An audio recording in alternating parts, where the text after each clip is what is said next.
Mock test की strategy क्या होनी चाहिए, पेपर को हमें अटेम्प्ट कैसे करना है, और साथ में यहाँ पर अगर हम बात करें तो हम सवालों को लगाएंगे कैसे। बात करते हैं यहाँ पर तो सबसे ज़्यादा जो आप लोगों के मन में सवाल है मॉक टेस्ट की स्ट्रेटजी को लेकर कि सर मॉक टेस्ट की स्ट्रेटजी क्या होगी। तो एक छोटी सी बात हम आपसे डिस्कस कर रहे हैं, समझिएगा मेरी बात को, ठीक है, कि पेपर में अभी आपका क्या करना चाहिए। क्या मॉक टेस्ट लगाना चाहिए, मॉक टेस्ट लगाना चाहिए तो कितना मॉक टेस्ट लगाना चाहिए, ठीक है, और अभी जो पेपर आ रहा है क्या उसमें आपका पेपर का पैटर्न बदलने से या जैसे नंबर ऑफ क्वेश्चंस मेंस में बदले हैं तो उससे क्या क्या प्रभाव होगा। सबसे पहली बात हम आपको ये बता देते हैं, इस बात को ध्यान रखना। देखो, एक स्टूडेंट यानी एक एस्पिरेंट के लाइफ में कई सारे स्टेज होते हैं, और ये जो सिलेक्शन है ना, ये अकेले आपका एक चीज़ पर डिपेंड नहीं करता है कि पढ़ाई पढ़ाई पढ़ाई, ठीक है। मैं आपको बताता हूँ यहाँ पे आपके लाइफ में जो सबसे इनिशियल स्टेज होता है वो क्या होता है। तो सबसे पहले आप प्रिपरेशन करते हैं, प्रिपरेशन आप कोचिंग लेकर करते हैं, प्रिपरेशन आप सेल्फ स्टडी लेकर करते हैं, प्रिपरेशन आप यहाँ पर ऑनलाइन ऑफलाइन अलग अलग जगह से पढ़कर करते हैं। लेकिन मेरे भाई सिलेक्शन जो होता है वो एकमात्र प्रिपरेशन से नहीं होता, ये आपको मैं बता दूं। आप मुझसे क्या, आप किसी भी टॉपर से पढ़ेंगे जिसने बहुत अच्छा स्कोर किया होगा, ठीक है, तो आप उनसे भी एक बात पूछेंगे कि भैया आपका सिलेक्शन कैसे हुआ, क्या हुआ। हमेशा एक बात आपको मिलेगी ज़रूर कि प्रिपरेशन से कई गुना ज़्यादा हमने प्रैक्टिस पर काम किया। प्रैक्टिस क्यों करते हैं आप इस बात को समझिए। आप यहाँ पर मेरे भाई वनडे कॉम्पिटिटिव एग्जाम दे रहे हैं, आप यूपीएससी की तैयारी नहीं कर रहे हैं जहाँ पर आपको रिटन का पेपर देना है। और इस वनडे कॉम्पिटिटिव एग्जाम में क्या होता है, सारे के सारे क्वेश्चंस आपके ऑब्जेक्टिव होते हैं, ठीक है, जहाँ पर सवालों की संख्या कई ज़्यादा होते हैं और आपके पास समय जो होता है वो काफ़ी ज़्यादा कम मिलता है। तो आपको ऐसे समय में जहाँ पर क्वेश्चन ज़्यादा हैं और आपके पास टाइम कम है, तो ऐसे जगह पे कंपटीशन को बीट करने के लिए आपकी जो स्पीड होनी चाहिए ना वो कई गुना ज़्यादा होनी चाहिए। और स्पीड ज़्यादा कब आती है, स्पीड ज़्यादा सिर्फ और सिर्फ एक चीज़ से आती है, वो होता है प्रैक्टिस। आपकी पकड़ जितनी ज़्यादा अच्छी है, आपका कंसेप्ट जितना ज़्यादा क्लियर है, और कम समय में आप जितने ज़्यादा सवाल लगाएंगे आपके मार्क्स उतने बेहतर होंगे, और मार्क्स जितना बेहतर आप सिलेक्शन के करीब में उतना ही पहुंचेंगे। आज के समय में बच्चों को क्या है कि किसी भी तरीके से बस हमें सिलेबस को कंप्लीट करना है, हमें थोड़ा बहुत मेंसुरेशन पढ़ लेना है, थोड़ा बहुत ज्योमेट्री पढ़ लेना है, थोड़ा थोड़ा थोड़ा थोड़ा कर करके हम अपना सिलेबस अपने अनुसार कंप्लीट कर लेंगे, अपने मन को सेटिस्फाई कर लेंगे, हाँ हमारा तो हो गया सिलेबस, अब आराम से हम पेपर दे पाएंगे। तो मेरे भाई ऐसे मिथ से कभी भी सिलेक्शन नहीं होता है, इस बात का ध्यान रखो।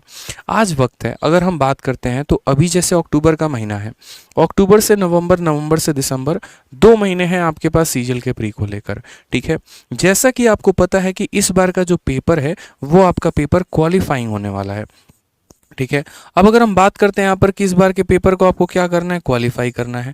अब पेपर को क्वालिफाई करना है तो इसका मतलब क्या होगा, क्या आपके लिए नंबर मायने नहीं रखेंगे, क्या ऐसा होगा कि बस आपको इतना ही पढ़ना है कि आप पेपर को क्वालिफाई कर पाएँ, तो ऐसा नहीं है, ठीक है। आप इस बात को समझिए, हमें इस तरीके से नहीं पढ़ाई करना कि हमें पेपर को क्वालिफाई करना है। मैं आपको यहाँ पर बता रहा हूँ, अगर आप वाकई में सिलेक्शन लेना चाहते हैं तो आप शुरू से ताबड़तोड़ मेहनत करिए, और इतनी ताबड़तोड़ मेहनत करिए कि कम से कम इस बार का प्री का आप टारगेट लेकर चले खुद में कि भाई हमको 160 प्लस एट एनी कॉस्ट लेकर आना ही आना है, ठीक है।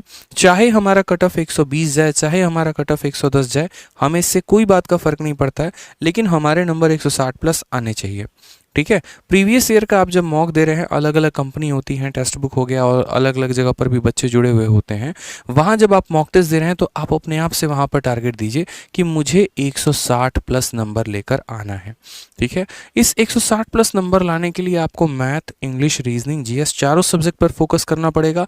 हर एक सब्जेक्ट में बहुत अच्छा स्कोर करना पड़ेगा, जो जो गलतियाँ होंगी आपको उस पर काम करना पड़ेगा, तब जाकर आपके इतने नंबर आएंगे। अब बोलोगे सर क्या ज़रूरत है 160 प्लस लाने की, कट ऑफ अगर मान लीजिए 120 गया तो हमारे तो ये नंबर किसी काम के नहीं है। मेरे भाई काम के हैं, यहाँ पर नहीं है लेकिन मेंस में ज़रूर है। ऐसा तो होगा नहीं ना कि कोई बच्चा प्री में 110 नंबर लेकर आएगा और मेंस में उसके पूरे के पूरे नंबर आ जाएंगे, ऐसा पॉसिबल है क्या। मेंस में भी तो अच्छा वहीं स्कोर करेगा ना जिसका प्री का स्कोर बहुत अच्छा होगा। और एक और बात आप समझिए, तो प्री के काफ़ी समय के बाद, मतलब काफ़ी कम समय आपको मिलता है मेंस के लिए, तो उस कम समय में आप यहाँ पर या तो अपना सिलेबस ही कंप्लीट कर पाओगे या प्रैक्टिस कर पाओगे। पाओगे, तो उसमें ज़्यादा समय आपके पास होता नहीं है। और इस बार तो मेंस में 2 और सब्जेक्ट आपके जुड़ चुके हैं, तो इस वजह से आपके पास समय और कम होगा, सिलेबस कई ज़्यादा होगा। तो इसीलिए अभी से एक काम करते रहेंगे कि प्रैक्टिस पर सबसे ज़्यादा फोकस करते रहेंगे, क्योंकि आप लोगों में से कहानी ऐसी भी होती है कि परसेंटेज के बाद प्रॉफिट लॉस में गए, परसेंटेज गायब हो गया, अरिथमेटिक के बाद एडवांस में गए, अरिथमेटिक गायब हो गया। तो पेपर के समय तक आप उसको रिटेन कैसे कर पाएंगे? तो पेपर के समय तक अगर आपको रिटेन करना है तो आपको मॉक टेस्ट देना ही पड़ेगा। ठीक है, मॉक टेस्ट में आप ऐसा कर सकते हैं कि जैसे सेक्शनल मॉक टेस्ट दे लीजिए। मैथ्स का एक सेक्शन का अलग मॉक टेस्ट हो गया, रीजनिंग का आप सेक्शनल लगा रहे हैं डेली के डेली, आप ऐसा भी कर सकते हैं, आप फुल लेंथ मॉक भी दे सकते हैं। आपका जो स्टडी का रूटीन होना चाहिए ना, वो आपका डेली कम से कम एक मॉक तो आपका इंक्लूड होना ही चाहिए रूटीन में आज के समय में। अगले 2 महीने तक जो बच्चा डेली मॉक दे रहा है, यूँ समझ लो उसका ग्राफ एकदम ऐसे धीरे धीरे धीरे धीरे करके बहुत ऊपर तक जाएगा। क्यों? क्योंकि वो तो पढ़ाई कर भी रहा है, साथ में यहाँ मॉक देकर 60 मिनट के अंदर पूरे 100 सवालों का भ्रमण कर रहा है, जिसमें 25 मैथ, 25 इंग्लिश, 25 रीजनिंग, 25 जीएस, सभी के सभी 100 सवालों को बहुत ही बेहतरीन तरीके से वो लगा रहा है। ठीक है, तो कहीं ना कहीं जब वो क्वेश्चन लगाएगा तो उसको तो दिखेगा ना कि हाँ उसके अलजेब्रा के क्वेश्चन गलत हो रहे हैं, उसका ट्रिको का क्वेश्चन गलत हो रहा है। फिर वो क्या करेगा? उसे छोड़ देगा? बिल्कुल भी नहीं छोड़ेगा। जब आप मॉक लगाओगे और आपको पता चलेगा कि आपके अलजेब्रा में तो स्कोर ही नहीं आ रहा है, उस केस में तुरंत भागोगे और अलजेब्रा की तरफ पढ़ाई करोगे। ठीक है, यानी एक तरीके से ये समझ लीजिए, तो ये आपका जिस तरीके से खून का जांच होता है ना, उसी तरीके से ये आपके नॉलेज का जांच है। ये बताता है बीमारी कहाँ कहाँ पर है, और उसके बाद यहाँ पर आपको उस बीमारी पर काम करना होता है। जो बच्चा अपने कमियों पर जितना ज़्यादा काम करेगा, उसका स्कोर उतना बेहतर होता चला जाएगा। तो आज से आप लोग अपने मन में ठान लीजिए एक बात, बहुत प्यारी सी बात है, कि आज से हम पढ़ाई तो करेंगे ही करेंगे, साथ में हम डेली एक मॉक टेस्ट देंगे ताकि हमारा लेवल इंप्रूव हो। मॉक टेस्ट के साथ साथ आपको बच्चे एक और काम करना है, और वो है कि आपको अपना एक डायरी ऑफ मिस्टेक्स बनाना है। ये डायरी ऑफ मिस्टेक्स की क्या ज़रूरत है? तो मेरे भाई, जितने भी मॉक टेस्ट में आप गलतियां करोगे ना, जैसे मान लो कि आपने पढ़ा, मान लीजिए जीएस का एक क्वेश्चन आया छोटा सा कि गाजर में कौन सा विटामिन पाया जाता है। अब आपको पता ही नहीं है कि विटामिन ए होता है, विटामिन बी होता है, विटामिन सी होता है, और आप बार बार इन चीज़ों को भूल जा रहे हो, तो पक्का है कि पेपर में भी आप कोई ना कोई गलती ज़रूर करोगे ऐसा।